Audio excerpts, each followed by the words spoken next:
Hello and welcome to Victoriana. It's the beginning of May and the good old expression for May is every day in May is an asparagus day.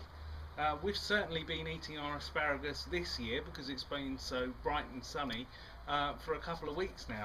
But what I would like to show you is some other asparagus, which is some asparagus that was sown just about a week ago.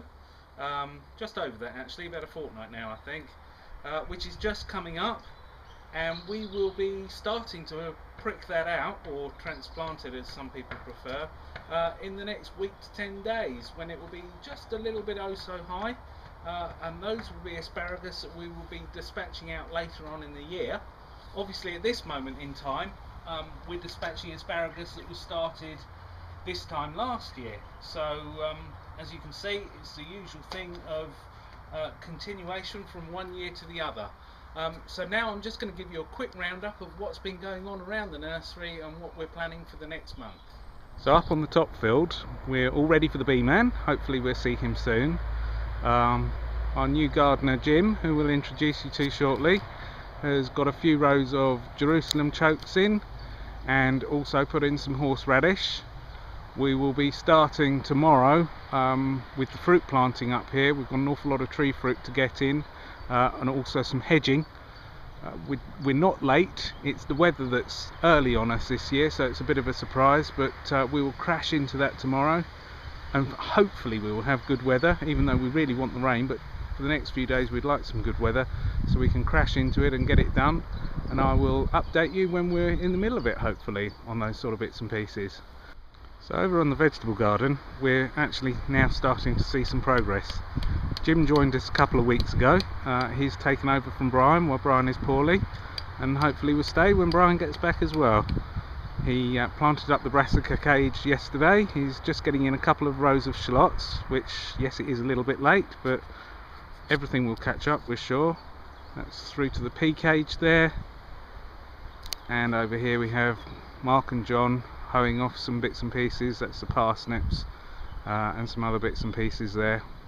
As I say, we're sort of grabbing an hour here and there in between everything else, and desperately trying to catch up, but it's coming along, and even though one or two bits will be later than expected, it will all catch up. Nature's fantastic at catching up. So here we are in our new tunnel. This has now been planted up with our tomatoes, which I put into the larger containers a week or so ago, and we've also now got all our chilies and peppers planted up. They're not all completely spaced yet, and obviously a lot of those will disappear over to be covered with insect net so that we can save seed from them.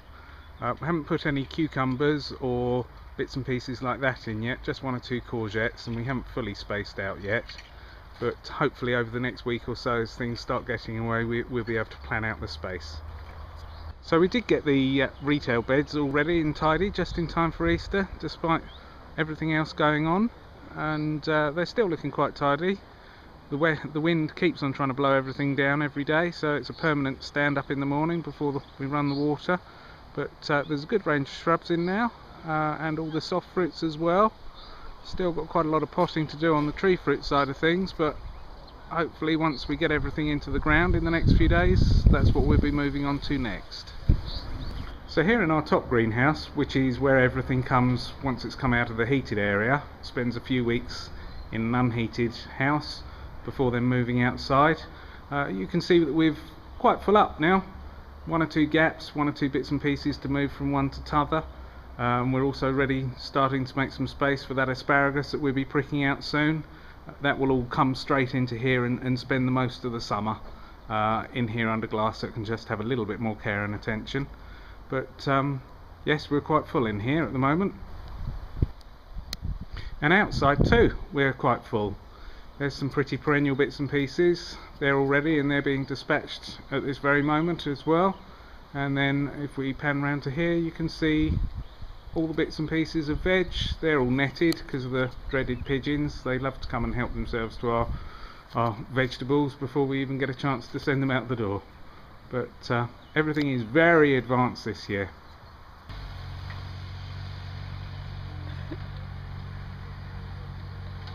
So we often get asked how to plant a fruit tree.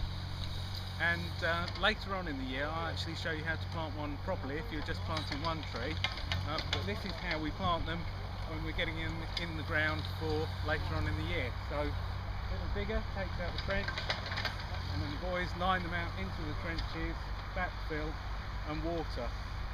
One thing I would just like to point out is it's now the beginning of May. As you can see, there's a little bit of leaf on the trees themselves, but all these will be just fine. And what I really want to say there is, because obviously all gardening magazines say you can't plant bearing fruit after March, well, we do this every year. Catch up next month. Bye.